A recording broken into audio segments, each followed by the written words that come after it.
नरसिंह मेहता को राग भी दिया और वह राग सिखाया भी ठाकुर जी ने। यह भी समझने वाली बात। नरसिंह मेहता छोटे से, उनको कहां संगीत आता है। राग दिया भी ठाकुर जी ने, तो फिर नरसिंह मेहता बोले नाथ ये गाना कैसे है, तो फिर ठाकुर जी ने गा के सिखाया भी, ऐसे गाना। और अब नरसिंह मेहता लिए करताल, हाथों में करताल है, पैरों में प्रिया जी ने नूपुर पहना दिए हैं, श्री किशोरी जी ने नूपुर पहना दिए हैं। और अब नरसिंह मेहता बस वही करताल बजाते हैं, नूपुर बजाते हुए पुनः जूनागढ़ चले गए।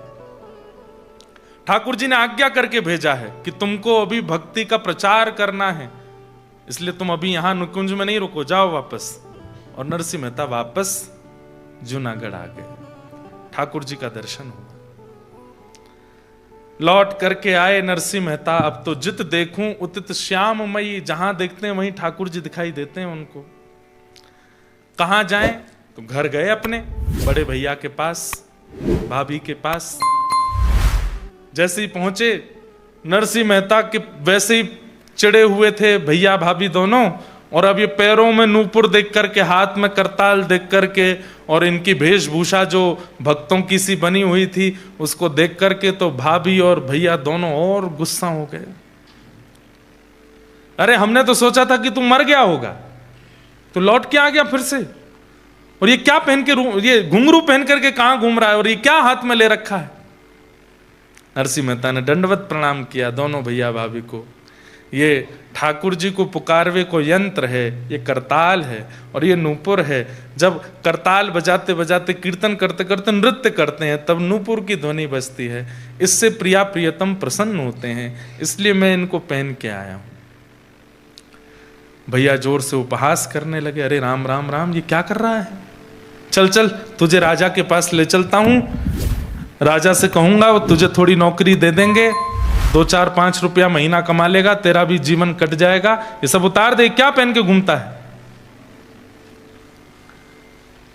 नरसिंह मेहता बोले भैया ये तो नहीं उतारूंगा मैं, क्योंकि जिन्होंने पहनाया है वो बहुत विशेष है। कौन माने नरसिंह मेहता की बात। भाभी चिल्लाने लगी, बोले मैं ऐसे नहीं रहने दूंगी इसको घर में। पहले ही इसके कारण हमारा पूरा अपयश होता रहा है पूरे नगर में, और अब इसको ये घुंघरू पहन के घूमेगा, करताल बजाता घूमेगा, सब इसको क्या क्या बोलेंगे, और इसकी वजह से हम लोगों को कलंकित करेंगे। आप पहले ही सुन लीजिए, इसको बाहर कर दीजिए, या तो ये रहेगा या मैं रहूंगी। नरसिंह मेहता बहुत चिंता में आ गए।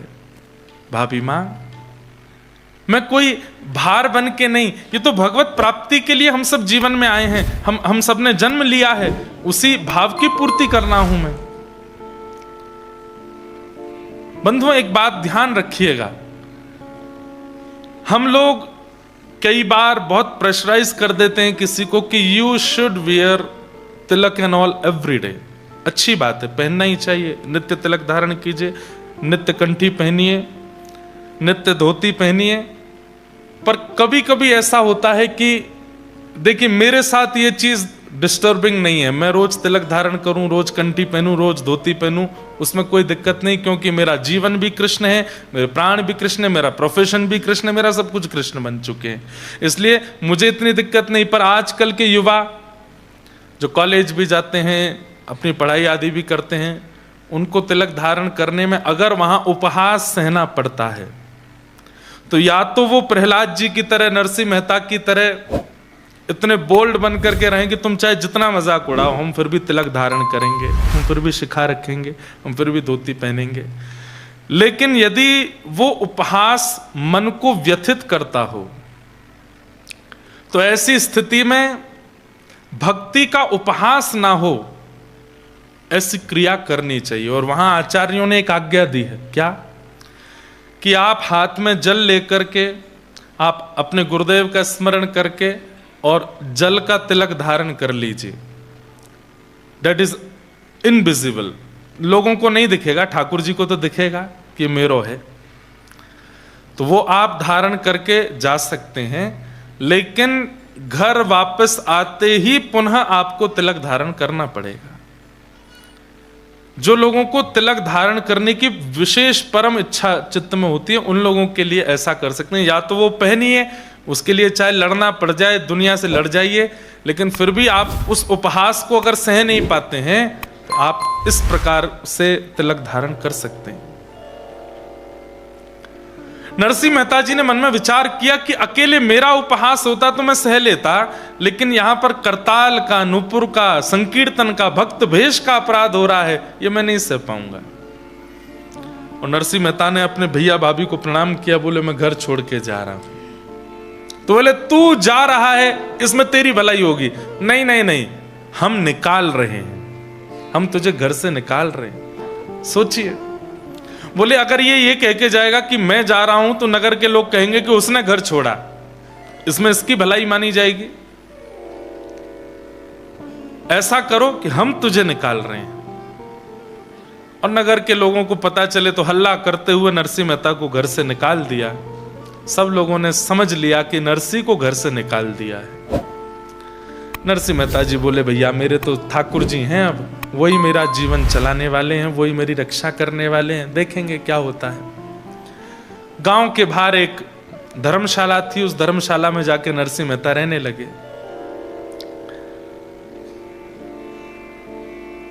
वहीं बैठ करके अपना भजन करते थे।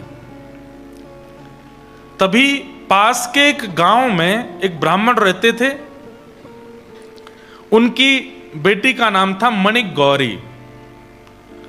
तो मणिक गौरी ने अपने पिता से कहा था कि मैं ऐसे वैसे किसी से ब्याह नहीं करूंगी, मैं ऐसे से ब्याह करूंगी जिससे ब्याह करके मेरे भजन में वृद्धि हो, मुझे भगवत मिलन में और सहायता हो।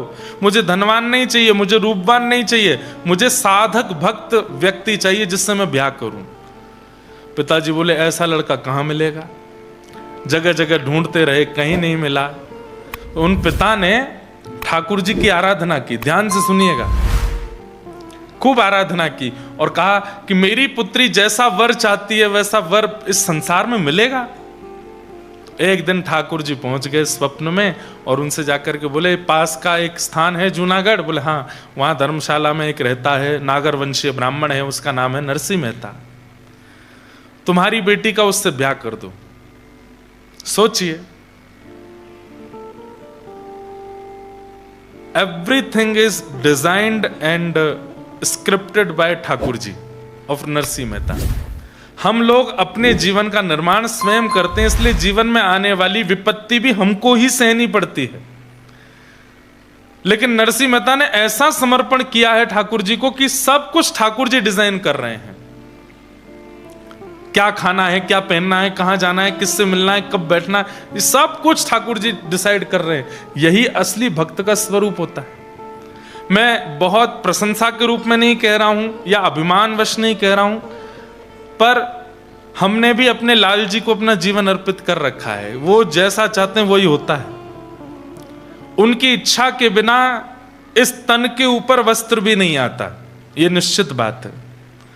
उनकी इच्छा के बिना मैं विदेश में भी कहीं नहीं जाता। नायरोबी आने के लिए भी पर्ची डालनी पड़ती है कि आप चलोगे, वो हाँ बोलते हैं तो ही आते हैं।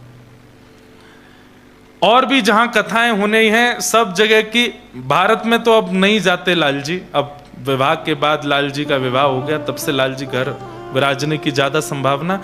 बाकी ईच एंड एवरीथिंग सब लाल जी डिसाइड करते हैं कि क्या होना है क्या नहीं।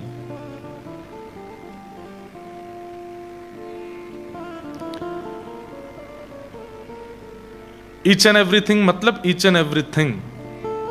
हमारी गृहिणी भी उन्हीं की आज्ञा से आई है, ये भी उन्हीं की आज्ञा है।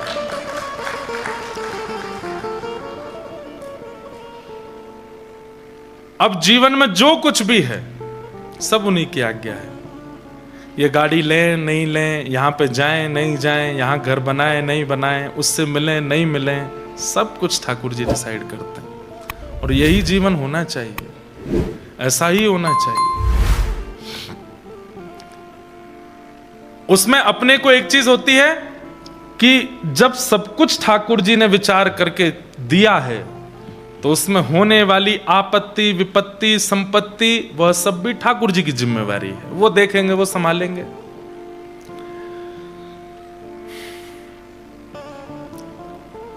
ठाकुर जी ने आज्ञा करके ब्राह्मण देवता को कहा कि अपनी बेटी का विवाह तुम वहां कर दो नरसिंह मेहता से, जाओ। यहां पर उन ब्राह्मण देवता ने अपनी बेटी मणिक गौरी का ब्याह नरसिंह मेहता से किया। नरसिंह मेहता जी ने भी ब्याह कर लिया, गृहस्थाश्रम में प्रवेश किया। आपकी पहली बेटी हुई जिसका नाम था कुमरी बाई। क्या नाम था? कुमरी बाई।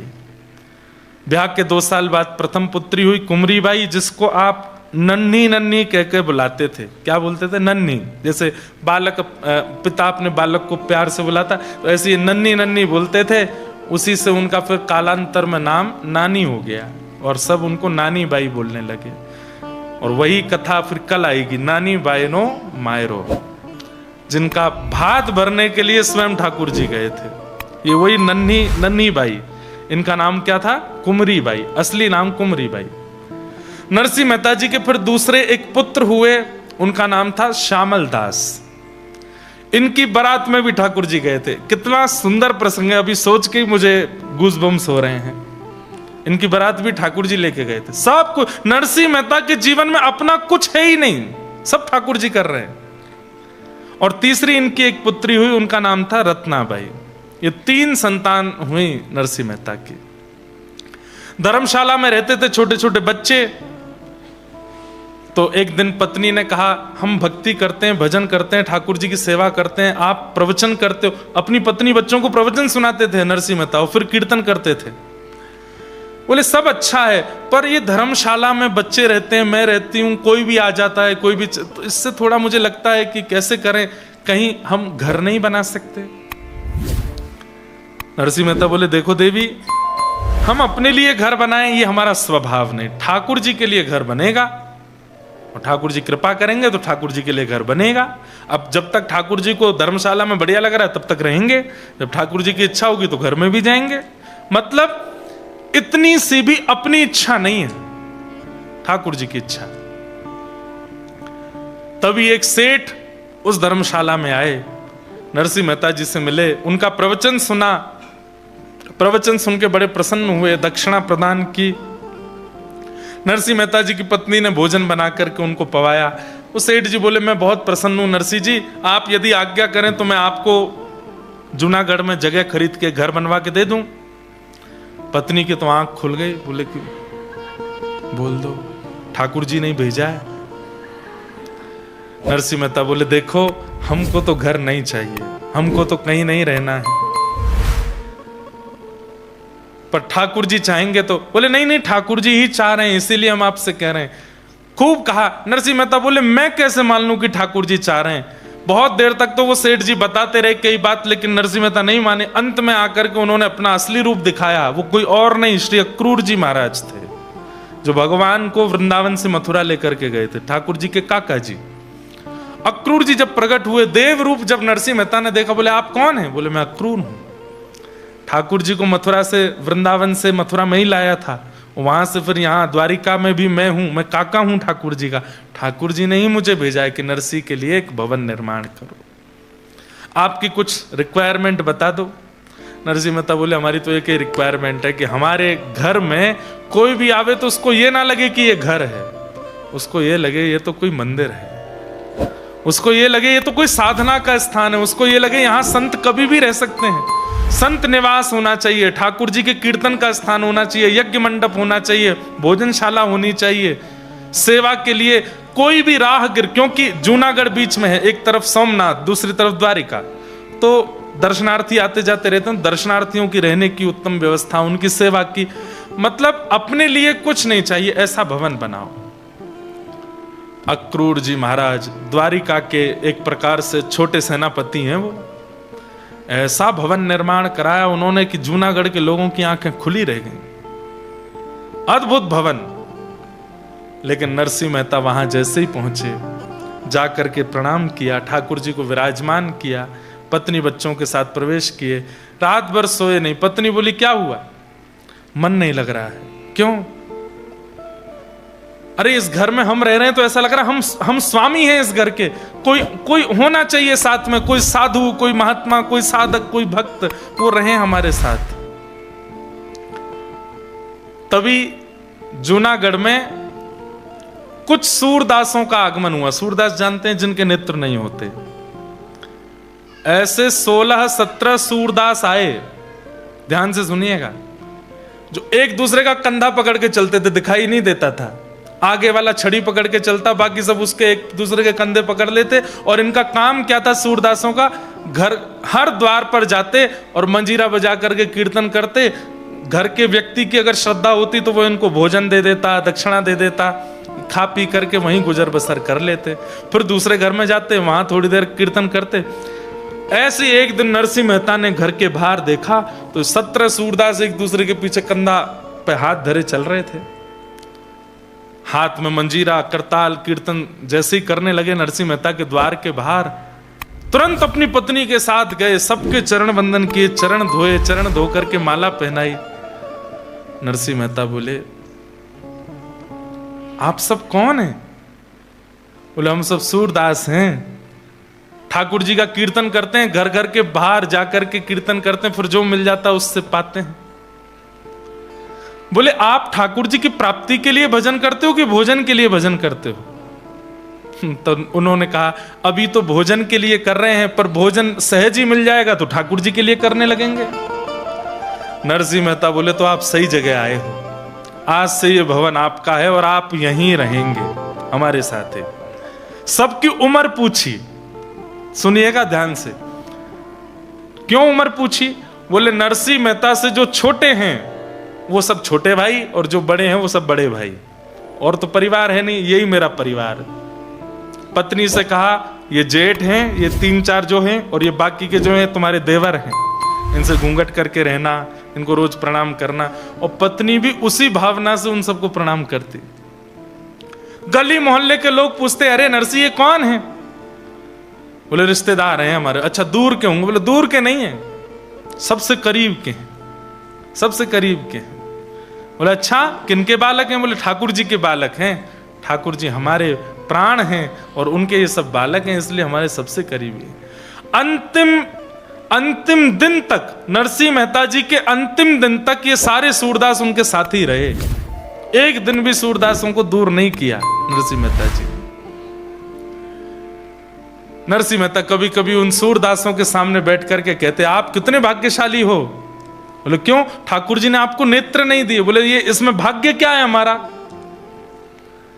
तब नरसिंह मेहता कहते, हरि में नैनहीन तुम नैना, हरि में नैनहीन तुम नैना।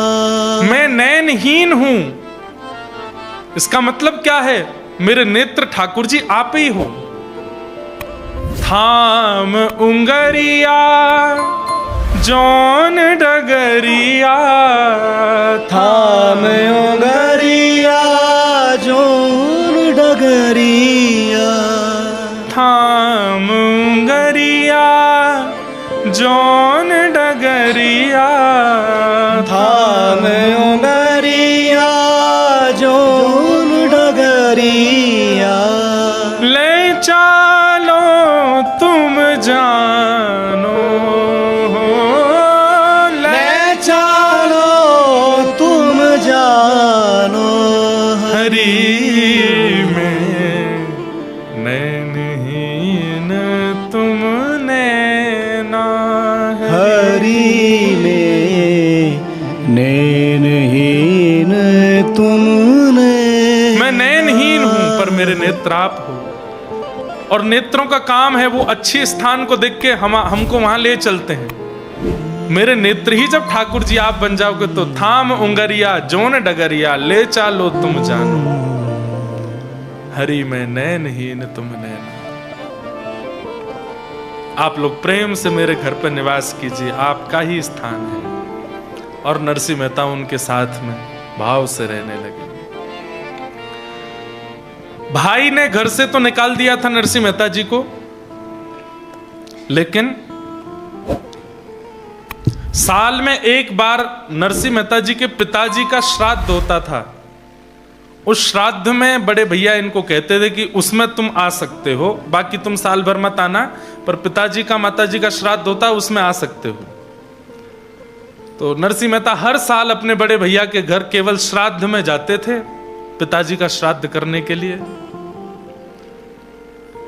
अब की बार जब बड़े भैया आए निमंत्रण देने, तो नरसिंह मेहता भाभी और उनकी पत्नी दोनों ने प्रणाम किया, घर में बिठाया। बोले अच्छा, किसी बड़े यजमान के द्वारा घर बनवा लिया आप तुमने, बहुत बड़ा घर बनवाया है। बोले भैया सब आपकी पिताजी की कृपा है, ठाकुर जी की कृपा है। अच्छा कल पिताजी का श्राद्ध है, आ जाना। जी भैया मैं आ तो जाऊंगा, लेकिन एक थोड़ी सी बात है। बोले क्या? हमारे परिवार में अब 3 बालक, मैं, मेरी पत्नी, हम ही नहीं हैं, हमारे साथ में 16 सूरदास भी हैं, वो भी आएंगे, वो हमारे ही परिवार के हैं, वो भी आएंगे, तो आप थोड़ी सी व्यवस्था ज्यादा रखना। और भैया एक बात और। बोले क्या? अब मेरे नियम बहुत हो गए, मैं सुबह से सेवा करता हूं ठाकुर जी की, तो मैं जल्दी नहीं आ पाऊंगा, मैं सेवा पूरी करके ही आ पाऊंगा। अब ये बातें कहीं तो बड़ी सहजता से थी नरसिंह मेहता ने, लेकिन उनके भैया को बहुत चुभ गई। अच्छा ये बाहर के व्यक्ति, हमारे नाम के नहीं, गोत्र के नहीं, कुल के नहीं, खानदान के नहीं, इनको लेके आएगा तू श्राद्ध में? सुन, हम तो तुझ पर कृपा करे बैठे थे कि 365 दिन में एक दिन तुझे अपने घर आने देते थे, अब वो भी बंद। आज से तेरा मेरा रिश्ता सब खत्म, बिल्कुल आने की जरूरत नहीं है। इन लोगों को लेकर के आएगा तो बिल्कुल आने की आवश्यकता नहीं है, आना चाहे तो अकेले आ जाना। नरसिंह मेहता तो उनको बिल्कुल अपना मान चुके। एक कथा सुनाऊं। हमारे आचार्य चरण श्री रामानुजाचार्य जी महाराज, रामानुजाचार्य भगवान के सगे जामाता, जामाता मतलब दामाद, उनका नाम था श्री लालाचार्य जी महाराज। क्या नाम था? लालाचार्य। वे रामानुजाचार्य जी के शिष्य भी थे और दामाद भी थे। तो रामानुजाचार्य जी से एक दिन उन्होंने कहा, गुरुदेव मुझे कुछ आज्ञा कीजिए कि मैं आपकी उस आज्ञा का पालन कर सकूं। तो रामानुजाचार्य जी ने आज्ञा की, तिलकधारी, कंठीधारी, धोतीधारी, शिखाधारी, कमंडलधारी, त्रिपुंडधारी, जटाधारी या मुंडधारी, जो भी भगवत भक्त मिले उनको भगवान के समान मान करके उनकी पूजा करनी है। भक्तों को भगवान के समान मान करके उनकी आराधना करो, ये मेरी आज्ञा है। तो लालाचार्य जी बोले, मैं आपका शिष्य हूं पर मैं दामाद भी हूं, तो मैं दामाद होने के नाते एक बात कह सकता हूं। तो रामानुजाचार्य जी बोले क्या? आपकी आज्ञा तो हो गई है कि भक्तों को भगवान के समान मानो, पर मेरी दृष्टि ये कर नहीं पाएगी। मैं भक्तों को भगवान के समान नहीं मान सकता, भगवान भगवान है, भक्त भक्त है, मैं नहीं कर पाऊंगा। तो रामानुजाचार्य जी को अच्छा लगा, चलो झूठ तो नहीं बोला, जो सत्य है वो बोल दिया। तो बोले दूसरी आज्ञा मानो। बोले क्या? भक्तों को भगवान के समान नहीं मान सकते तो भक्तों को गुरु के समान मानो। जितनी श्रद्धा निष्ठा अपने गुरु में रखते हो उतनी श्रद्धा निष्ठा भक्तों में रखो। तो लालाचार्य जी हंस के बोले, क्षमा करें मैं ये भी नहीं कर पाऊंगा, मेरे गुरु हैं, मैं सबको गुरु रूप में कैसे देख सकता हूं? आप इसके भले मुझे कोई दंड दे दीजिए, लेकिन ये मैं कर नहीं पाऊंगा। तो फिर रामानुजाचार्य जी ने तीसरी आज्ञा दी। बोले भक्तों को अपने संबंधियों के समान मानो, अपने परिवार के समान मानो। लालाचार्य जी बोले ये करके दिखाऊंगा, मैं ये कर दूंगा। और उसका प्रभाव ये कि लालाचार्य जी जिस भी तिलकधारी को देखते उसकी कद काठी, मुख आदि को देख करके उसको नाम दे देते। अरे चाचा जी बड़े दिन में मिले। वो कहता कहां का भतीजा है भैया? अरे नहीं नहीं चाचा जी आप भूल गए हैं, मैं तो जानता हूं, हमारा संबंध तिलक से है, तिलक से। आइए आइए, आपकी बहू ने घर पे आज बड़ी सामग्री बनाई है, चलिए घर पे लेके आते। अकेले लालाचार्य जी, उनकी पत्नी भी इतनी निष्ठावान, आके घर में देखो वहां के चाचा जी आए हैं, तो पत्नी भी आके प्रणाम करती, घूंघट करती, चाचा जी बैठिए ना मैं बनाती हूँ प्रसाद। कोई बड़े बुजुर्ग दिख जाते तो उनको मामा जी बोल देते, किसी को फूफा जी बोलते, कोई मुंह फुलाए घूम रहा है तो फूफा जी।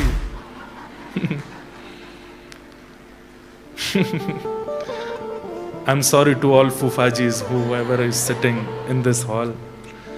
फूफा जी थोड़े मुंह फुला लेते हैं। सबको वो संबंधी मानते थे।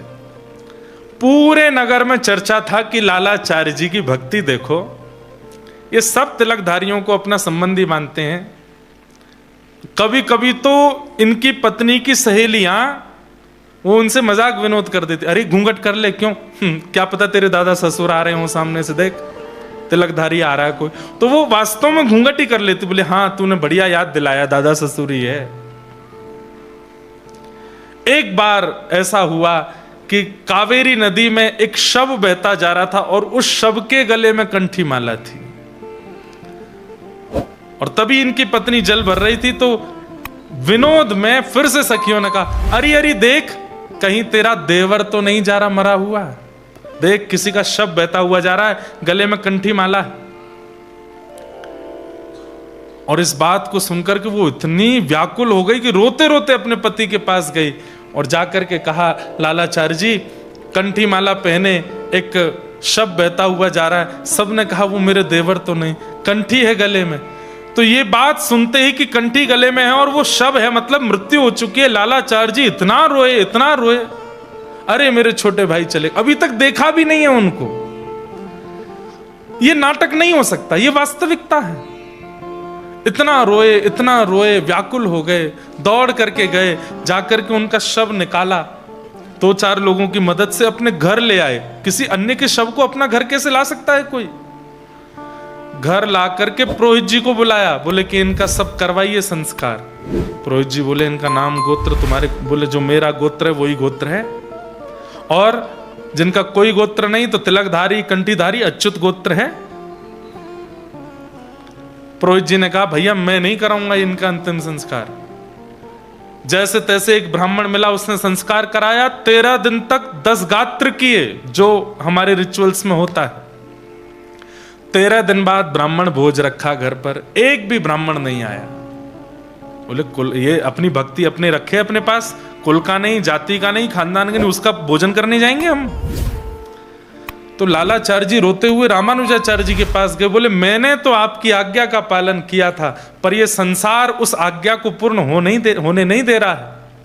आपने कहा था कि तिलकधारी कंठीधारी सब तुम्हारे संबंधी, अपने संबंधी का मैं 10 गात्र कर रहा हूं, ब्राह्मण भोज कर रहा हूं, तो फिर ब्राह्मण भोजन करने क्यों नहीं आए? मेरी निष्ठा में कमी नहीं है, पर ये संसार के लोग मेरी निष्ठा को पनपने नहीं दे रहे हैं। तो रामानुजाचार्य जी के नेत्र सजल हो गए। श्री रंगनाथ भगवान पौड़े थे, जाकर के हाथ जोड़ के कहा, नाथ इनका विश्वास अविश्वास ना हो जाए, कृपा कीजिए। तुरंत ठाकुर जी ने इशारा किया और आकाश मार्ग से एक दिव्य तेज प्रकट हुआ। वैकुंठ से ब्राह्मण प्रकट होकर के आए और लालाचार्य जी के यहां आकर के प्रसाद पाया उनका। वैकुंठ से ब्राह्मण भेजे ठाकुर जी ने। कभी कोई भगवत भक्त ब्रजवासी या ठाकुर जी का संबंधी सन्मुख आ जाए ना बंधु, थोड़ा नाच लिया कीजिए।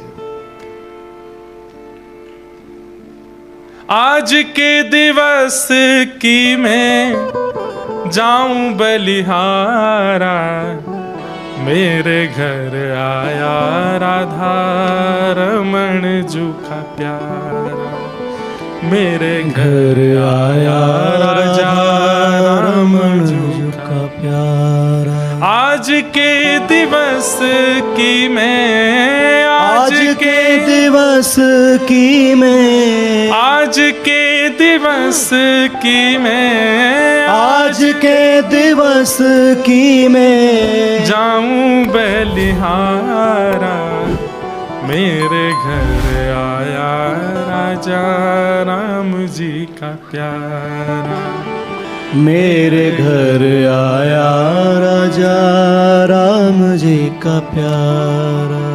जैसे अपना जन्मदिन याद रखते हैं, एनिवर्सरी याद रखते हैं, बच्चों के बर्थडे याद रखते हैं, कैलेंडर में उस दिन को भी याद रखिए जिस दिन कोई वैष्णव आपके घर आया था, और उसकी भी हर वर्ष गांठ मनाया कीजिए कि आज के दिन वो महापुरुष हमारे यहाँ आए थे, आज के दिन उनका पदार्पण हुआ था। इतनी निष्ठा भक्तों के प्रति होनी चाहिए। नरसिंह मेहता जी ने अपना संबंध तुड़वाना स्वीकार कर लिया, लेकिन उन 17 सूरदासों को नहीं त्यागूंगा। वो भजन करते हैं, नरसिंह मेहता जी के जब भैया चले गए संबंध तोड़ के, तो सब लोगों ने कहा अब नरसिंह, पिताजी का श्राद्ध तो श्राद्ध है, बड़े भैया ने तो घर से निकाल दिया, अब तुमको अलग से करना पड़ेगा। नरसिंह मेहता जी बोले करेंगे, व्यवस्था है? बोले व्यवस्था तो नहीं है। बोले चलो कुछ ना कुछ व्यवस्था बनेगी। तो नरसिंह मेहता जी बोले एक मेरे सेठ जी हैं, मेरे यजमान हैं, उनको मेरा कीर्तन भजन बहुत अच्छा लगता है, मैं उनसे कुछ कर्जा ले लूंगा, उससे अपने पिताजी का श्राद्ध करूंगा, मैं व्यवस्था कर लूंगा।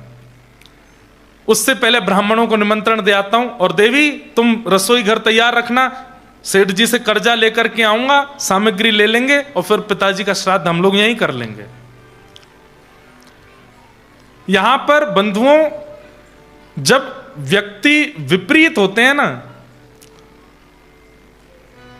तो वो सब लोग ईर्ष्या में आ जाते हैं। नरसिंह मेहता जी का घर बन गया, नरसिंह मेहता जी को इतने लोग सुनने लगे, इन सब से जूनागढ़ के ब्राह्मण वंशीय लोग सब चिढ़ने लगे थे नरसिंह मेहता जी से। सब लोग ध्यान से इधर देखो, कथा सुनो, बहुत सुंदर प्रसंग है। नरसिंह मेहता जी कुछ ब्राह्मणों के पास गए, अपने कुल पुरोहित के पास जाकर के कहा कल पिताजी का श्राद्ध है, आप आ जाना। कुल पुरोहित बोले हम तो तुम्हारे बड़े भैया को वचन दे चुके हैं, उसके पास जाएंगे, और एक दिन में 2 श्राद्ध नहीं खाने चाहिए, हम तो नहीं आ पाएंगे, कहीं और व्यवस्था करो। नरसिंह मेहता जी किसी और ब्राह्मण के पास गए, वो ब्राह्मण भी नरसिंह मेहता जी से चिढ़ता था। तो उसने कहा नरसिंह जी दाम वाम है कि नहीं है, करवा पाओगे श्राद्ध? बोले कि करेंगे सब, आप बस आ जाइएगा।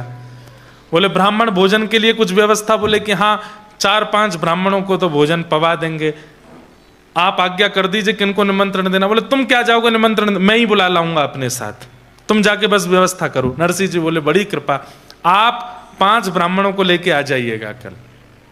ठीक है। नरसिंह जी जैसे ही गए, उस व्यक्ति ने सोचा 5 ब्राह्मण, पूरे जूनागढ़ को निमंत्रण दूंगा कल मैं, कल तेरे यहां भीड़ होगी, तमाशा होगा और हम देखेंगे। इतने ब्राह्मण आ जाएंगे, और जब नहीं पवा पाएगा नरसिंह मेहता तो फिर गालियां पड़ेंगी, तब आएगा आनंद। उस ब्राह्मण ने पूरे जूनागढ़ के ब्राह्मणों को निमंत्रण दे दिया। अरे नरसिंह मेहता ने बुलाया है, अरे हाँ हाँ बड़ा घर बन गया अब तो भैया, अब तो जरूर वो भोजन बढ़िया ही पवाएगा कुछ, कल चलते हैं उसके यहाँ प्रसाद पाने के लिए। यहां नरसिंह मेहता जी ने पत्नी से कहा देवी अब तुम तैयारी रखना, मैं ब्राह्मण देवता को बोला 5 ब्राह्मण कल आएंगे, एक पुरोहित जी आएंगे, और मैं सेठ जी के पास जा रहा हूं, उनसे थोड़ी व्यवस्था उधार ले आता हूं। 17 सूरदासों से भी कह गए आप भी ध्यान रखिएगा अपना। बोले हाँ ठीक है। नरसिंह मेहता जी उस सेठ जी के पास गए, सेठ जी से कहा ऐसे ऐसे पिताजी का श्राद्ध है, कुछ दे दीजिए आप, मैं आपको चुका दूंगा। सेठ जी बोले अगर मैं कोई दूसरा ऑफर दूं तो? क्या ऑफर? बोले आपको चुकाना नहीं पड़ेगा, जितना चाहोगे मैं दे दूंगा, पर आपको चुकाना नहीं है, कुछ और करना पड़ेगा। नरसिंह मेहता बोले क्या करना है? बोले मुझे कीर्तन सुना दीजिए, बैठ करके थोड़ा कीर्तन सुना दीजिए, और मैं जितने चाहूं उतने कीर्तन मुझे सुना दीजिए, मैं आपको जितना कहोगे उतना कर्जा दे दूंगा, उधार दे दूंगा आपको। नरसिंह मेहता बोले मैं कीर्तन तो सुना दूंगा, लेकिन समय का आप ध्यान रखना, क्योंकि मैं तो डूब जाता हूं कीर्तन में, और मैं कहीं कीर्तन में डूब गया और वहां ब्राह्मण आ गए और मैं नहीं पहुंचा, सामग्री नहीं बनी, तो फिर लेने के देने पड़ जाएंगे। सेठ जी बोले आप चिंता नहीं करो, आप आंख बंद करके कीर्तन करो, मैं आंख खोल के सुनूंगा। नरसिंह मेहता जी ने अपना करताल लिया हाथ में, बोले सेठ जी ध्यान रखिएगा, मैं डूब जाऊंगा, मुझे उठा दीजिएगा। बोले आप तो बस सुनाना प्रारंभ करो, और गाने लगे नरसिंह मेहता। 18 घंटे निकल गए कीर्तन करते करते। सेठ जी जो बोले थे कि मैं आपको उठा दूंगा, वो खुद नाचने लगे, खुद मंत्रमुग्ध होकर के नृत्य करने लगे। लेकिन जैसे ही नरसिंह का कीर्तन ठाकुर जी के कान में पड़ा, द्वारिका में बैठे ठाकुर जी छटपटाने लगे। रुक्मणी जी बोली क्या हुआ? बोले अरे वहां पर पूरा जूनागढ़ नरसी के घर आज प्रसाद पाने के लिए आ रहा है। नरसी मेहता के पिता का आज श्राद्ध होना और ये यहां बैठ के कीर्तन गा रहा है। क्या करूं?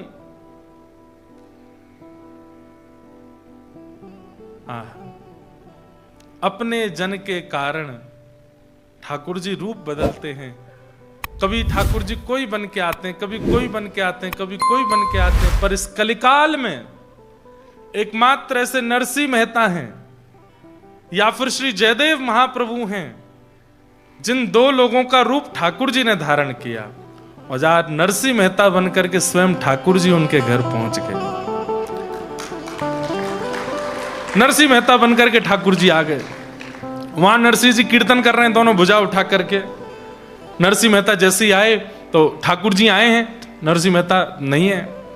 पत्नी ने कहा इतना विलंब कर दिया। अरे देवी अब क्या बताऊं मैं, सेठ जी तो बड़े कंजूस हैं, दे ही नहीं रहे थे, बड़ी मुश्किल से दिया है। अच्छा व्यवस्था हो गई? बोला हाँ सब व्यवस्था है, तुम तो बनाओ।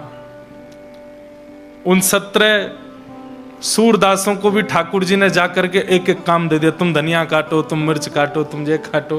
बोले कि हमारे आंख तो है नहीं। ठाकुर जी ने ऐसी मोहिनी घुमाई, बोले और कुछ नहीं दिखेगा, सब्जी जरूर दिखेगी, काटो बनाओ। सब लगे हैं सामग्री तैयार करने में। ठाकुर जी आटा गूंद रहे हैं, पत्नी यहां पर चढ़ा करके बढ़िया कर रही है तैयारी, सामग्री सिद्ध हो रही है।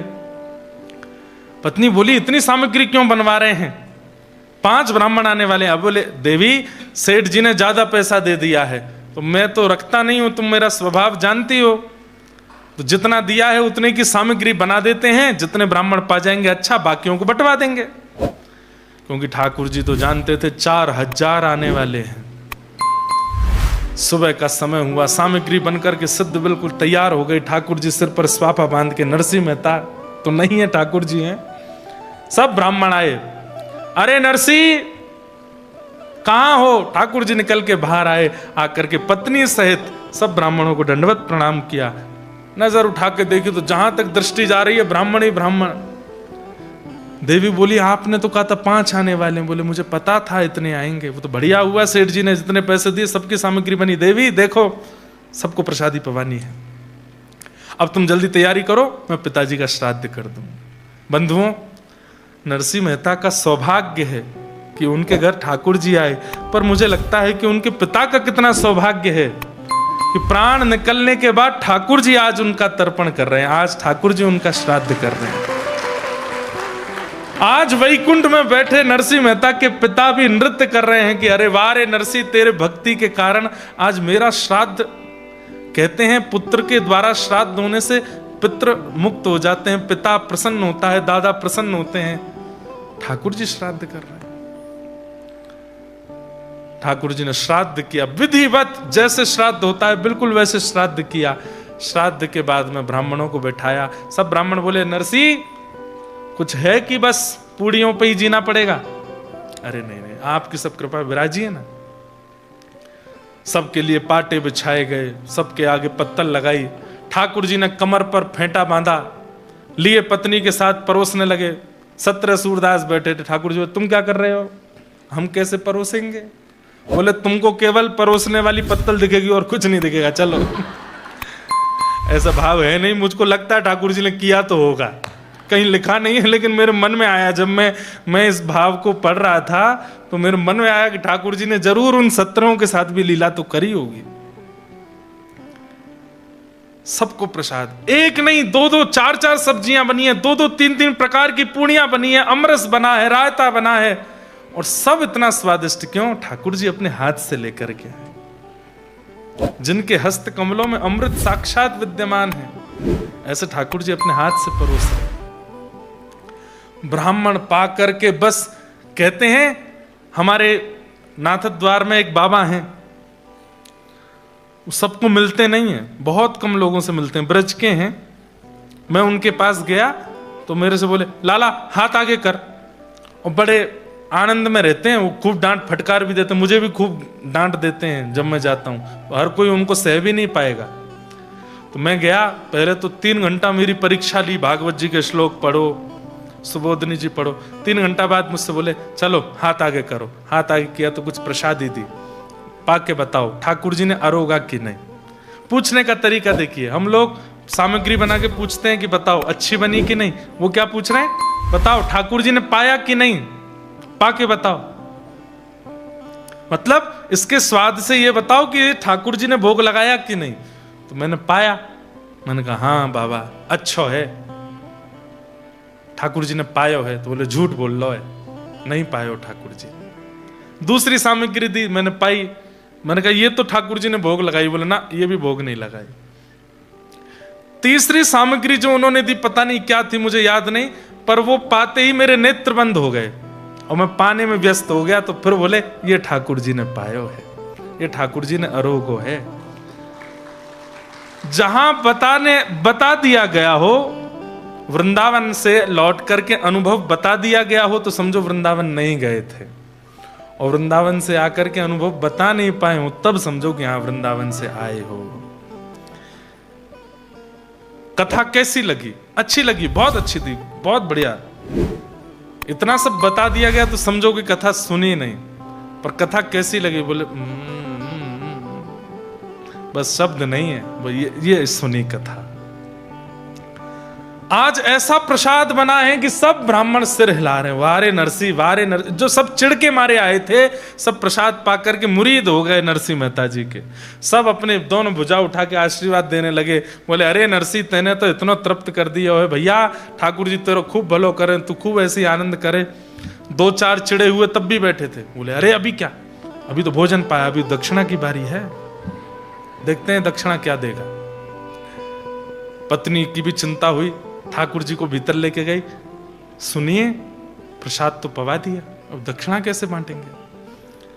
मैं कह रहा था ना सेठ जी ने ज्यादा दे दिया, सेठ जी ने वो भी व्यवस्था दी है। और क्या व्यवस्था है? तो देखा तो अंदर पोटलियां रखी थी, एक एक पोटली में 12-12 सोने की मोहर। पत्नी बोली मुझे लगता था सेठ जी उदार हैं, पर ये तो बहुत ही ज्यादा उदार हैं। इतने उदार? 4000 पोटली 12 सोने की मोहर, कोई आज भी नहीं कर पाएगा कोई इतना। और नरसिंह मेहता और पत्नी दोनों, आज मुझे तो कभी कभी पत्नी के लिए भी लगता है कितना सौभाग्य है। पति जब कोई अच्छा कार्य करता पत्नी हाथ लगाती है, वो ठाकुर जी के संग हाथ लगा रही हैं, ठाकुर जी के संग ब्राह्मणों को पूजन कर रही हैं। युगल दोनों एक साथ आशीर्वाद लेते हैं, उसका एक अपना महत्व होता है। आज नरसिंह मेहता की पत्नी के बगल में आशीर्वाद ब्राह्मणों का नरसिंह जी नहीं ठाकुर जी ले रहे हैं। कितना सौभाग्य उनकी पत्नी का। ब्राह्मण सब पोटलियां लेते हैं, बोले इतनी भारी, अरे कंकड़ पत्थर भर दिए क्या नरसिंह? नहीं नहीं नहीं, सब आपकी कृपा है। खोल खोल के देगा तो 12-12 सोने की मोहर। ब्राह्मणों के नेत्रों से आंसू निकल पड़े, सब हृदय से लगावे नरसिंह मेहता को और प्रणाम करते हुए सब लोग वहां से निकल पड़े। नगर में जाके हल्ला मचा दिया महाराज। वो कुल पुरोहित जी जो आए ही नहीं थे, वो बड़े भैया के यहां श्राद्ध खा के आए। उस समय श्राद्ध में सबसे बड़ी दक्षिणा मिलती थी 1.5 रुपया। कितना? उनको 1.5 रुपया मिला था बड़े भैया के यहां श्राद्ध खाने पर। तो वो 1.5 रुपया लेकर के ऐसे छाती चौड़ा के चल रहे थे। क्यों? बोले सबसे बड़ी दक्षिणा मुझे ही मिलती है श्राद्ध की, 1.5 रुपया, और किसी को नहीं मिलती। उनकी छाती देख करके 4000 ब्राह्मणों ने और फुलाई। बोले क्यों कर रहे हो ऐसे? 1.5 रुपया मिला, आज देखा मेरे यजमान ने कितना दिया? बोले महाराज अब बस बुलवाओ मत हमसे। नहीं नहीं बताओ। बोले 12 सोने की मोहर। अरे झूठ बोलते हो? बोले नहीं हम सत्य बोल रहे हैं, 12 सोने की मोहर, एक को नहीं सबको। 4000 लोग गए थे, सबको 12 सोने की मोहर।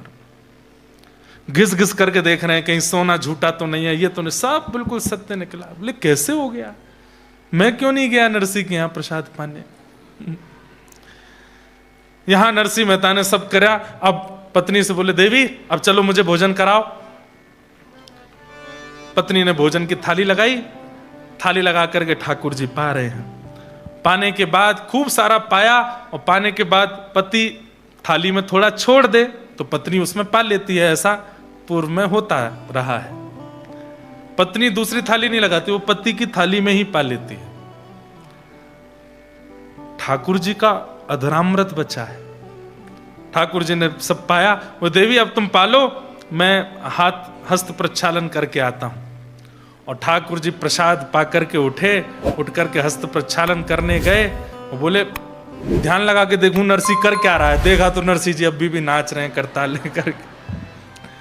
वाह रे नरसी, तू ऐसे नाचता रहेगा तो द्वारिका छोड़ के मुझे तेरे घर पर रहना पड़ेगा। ठाकुर जी ने तुरंत चुटकी बजाई और नरसिंह मेहता का जो भाव चल रहा था वो भाव तुरंत धूमिल हुआ। अचानक से नरसिंह मेहता जी का मन उच्चाटित हुआ, नेत्र खुले, देखा तो सेठ जी पूरा परिवार निहाल पड़ा है सामने, वो भी नाच रहे हैं। सेठ जी क्या समय हो गया? उस समय का तो पता नहीं कितना हो गया।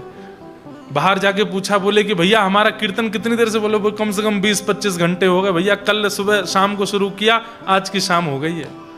नरसिंह मेहता बोले ब्राह्मणों ने उपद्रव कर दिया होगा, मेरी पत्नी को आज बहुत गालियां दी होगी, कहीं घर से ही नहीं निकाल दिया हो। अरे क्या हो रहा होगा, बेचारे उन 17 सूरदासों के तो कपड़े फट गए होंगे। नरसिंह मेहता बोले सेठ जी आप जल्दी मुझे दे दीजिए, मैं सामग्री लेकर के जाऊं। धन लेकर के सामग्री लेने के लिए जाना चाहते थे, लेकिन बोले एक बार घर की स्थिति तो देख चलूं, कहीं आग वाग तो नहीं लगा दी घर में। घर के बाहर से झांक करके देखा तो चबूतरे पर पत्नी बैठे प्रेम से प्रसाद पा रही है। नरसिंह मेहता बोले ये क्या हो रहा है?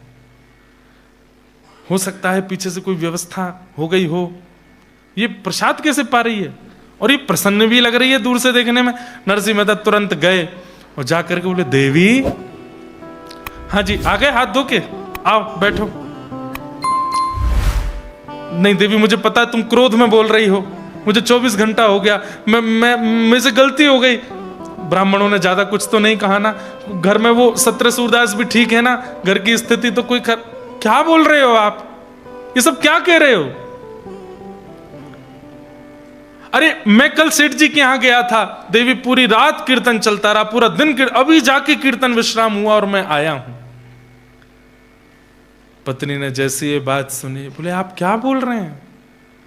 सुबह श्राद्ध हुआ है, 4000 ब्राह्मण आए थे, मैंने आपने हम सबने मिलकर के सामग्री बनाई। अरे मुझे to आश्चर्य था 17 सूरदास कैसे देखने लगे, बिल्कुल बारीक मिर्च काट रहे थे सुबह।